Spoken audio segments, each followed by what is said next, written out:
Hi guys! Welcome back on my YouTube channel. On this video, isi-share ko sa iyo kung paano ka nga ba kikita ng crypto gamit ang iyong PayMaya account. Pero karakatero, kung bago ka lang sa aking YouTube channel, baka pwede naman pakiclick yung subscribe and then click mo na rin yung notification bell para lagi kang updated sa mga bago kong upload na video na pwedeng pagkakitaan online. At laging tatandaan at huwag na huwag kakalimutan, ang perang pinaghirapan ay laging ingatan, kaya always do your own research. Tara, simulan na natin ito. Paano ka nga ba kikita ng crypto dito sa PayMaya? Just recently, nag-launch ang PayMaya na pwede ka nang makapag-buy and sell. Now, paano ka kikita ngayon ng crypto rito? Ang cryptocurrency is pwede mo siyang i-trade online. So, marami diyang mga platform which is makikita mo yung kanyang current price. Now, ano ang best time bumili? So, ang best time na pagbili ng cryptocurrency kapag ang crypto ay nasa ibaba. Kapag mababa ang presyo niya. That's the best time na bumili ng crypto. Now, kailan naman yung best time para i-sell siya or ibenta siya? Magandang ibenta ang crypto kapag ang crypto mo is bullish or nasa taas na or mataas na yung presyo niya. Doon ka siguradong kikita. Now, paano mo naman mamomonitor na ang taas, baba ang crypto? Ngayon, kung wala ka namang Binance or KuCoin or ano pang central exchange kung saan mo makikita yung pagtaas at pagbaba ng crypto, meron diyang free app. Okay, puntahan mo lang yung tradingview.com, gawa ka ng account doon, kailangan lang ng email, and then doon makikita mo mismo yung saktong presyo ng mga cryptocurrency. Actual siya, and makikita mo yan tumataas, bumababa, yun yung mismong presyo niya. So doon ka makakapag-monitor ng libre, okay? So ilalagay ko sa baba ng video ito yung link ng website kung saan pwede ka mag-create ng account mo, okay? And kung gusto mo rin naman magkaroon ng mga Binance, MEX, at iba pang mga platform kung saan pwede ka rin makapag-trade ng crypto, ilalagay ko rin sa baba ng description, okay? Sa crypto is napakadali lang nito, huwag ka lang maiinip dito. Madali lang kumita actually dito. Matatalo ka lang rito kapag ka nagpadala ka sa emosyon mo. So, paano mo malalaman ang presyo niya na mababa siya? Tignan mo yung kanyang weekly or monthly. Tignan mo kung saan yung papunta yung graph, kung iyan ba'y pababa or pataas. So, pag nakikita mo siyang pababa, bumili ka. Pag makikita mo na siyang pataas, antayin mo siyang tumaas na tumaas hanggang matarget mo yung price na gusto mo. For example, kumita ka na ng 20%, 30%, and then pwede mo na siyang i-convert. Okay? And lalo din sa PayMaya, napakadali kasi ang bilis niyang ma-convert into peso. Hindi kagaya sa mga centralized exchange, kailangan mo pa ng peer-to-peer or kailangan mo siyang ibenta sa iba ring traders yung crypto. Dito sa PayMaya, automatic pasok na kagad siya sa iyong wallet. So, napakadaling i-buy and sell ng crypto dito sa PayMaya. Now, yung percentage ng income mo, for example, naglagay ka ng 100, bumili kang Bitcoin sa halagang 100 pesos, umangat si Bitcoin ng 5%, which is yung 100 pesos mo, kikita yun ng 5 pesos. Okay? So, ganun lang kadali. Now, kung naglagay ka rito ng 1,000, umangat si Bitcoin ng 5%, kikita ka ng 50 pesos. Ganun lang kadali. Okay? So, wag ka lang maiinip. Okay? Meron naman niyang record. Okay? Ng trading history kung magkano mo nabili yung crypto. Okay? So, kung yung crypto, pababa pa rin siya ng pababa, ang gagawin mo dyan kagaya ng para ka lang nagbabangko. So, ang tawag doon is alkansya. So, bili ka lang ng bili habang bumababa siya. Now, pag tumaas na siya, benta ka naman ngayon ng benta. So, huwag kang magbebenta kapag ang presyo ay bumababa.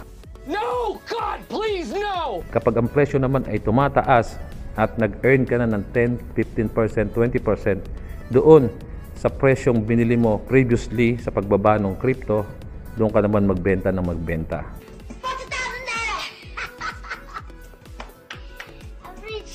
Siguradong wala kang talo. Huwag ka lang maiinip.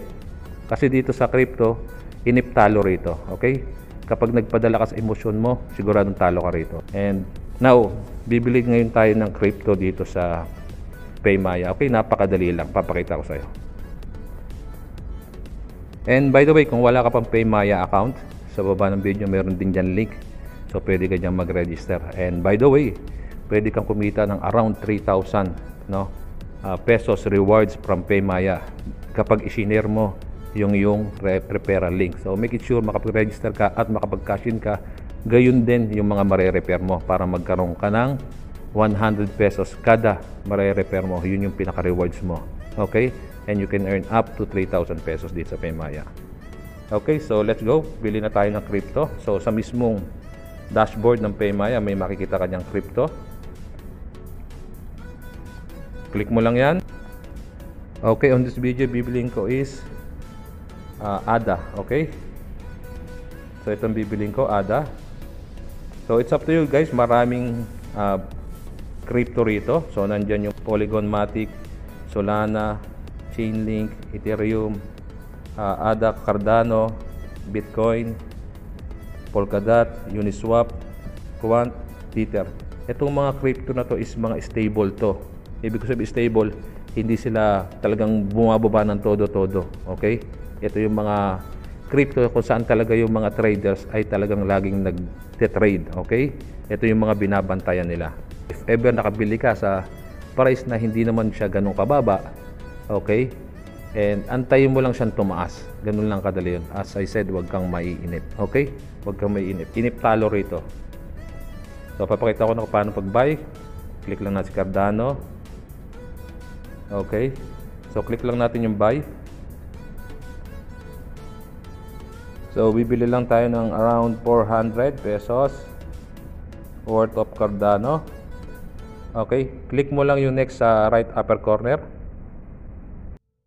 Okay, pag-click mo no next, slide mo lang to.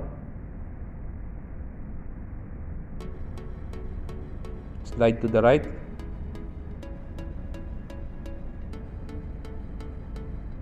Okay, so nakabili na ngayon tayo ng ADA token. So, kailan natin yan i-convert into peso? Kapag tumaas na ulit si ADA. Okay? So, basically, pag pumalo yan sa 50, 60, 70 pesos, convert mo na siya sa peso. Okay? Ganun lang kadali.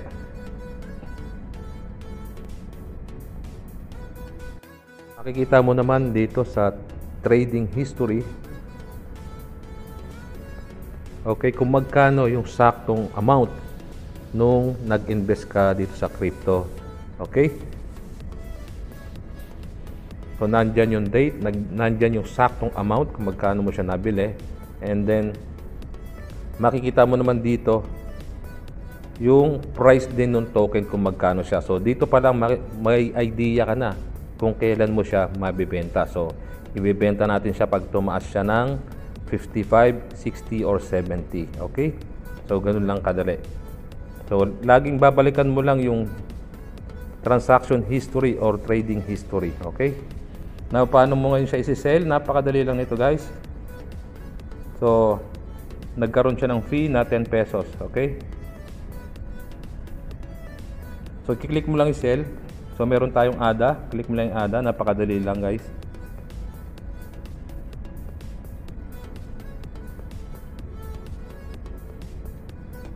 Okay, i-click mo lang naman dyan kung ilang percent, no? Kung gusto mo siyang i-100%. Ayan, always may fee yan, okay? Then, click mo lang ulit yung next. So, on this video, hindi pa natin siya isi-sell. Okay, abangan nyo yung next video. Kapag umangat si ADA, gagawin ko siya ng another video.